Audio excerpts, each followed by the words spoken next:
80 থেকে 90 মধ্যে নিতে পারি।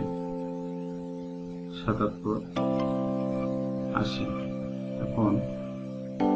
এখন আমাদেরকে যেটি করতে হবে, অ্যাপ্লাই টু অল, এটাতে ক্লিক করব। এই কারণে যদি আমরা আরো একাধিক স্লাইড নেই তাহলে সব স্লাইডে কিন্তু আমাদের এই ব্যাকগ্রাউন্ডটি হচ্ছে।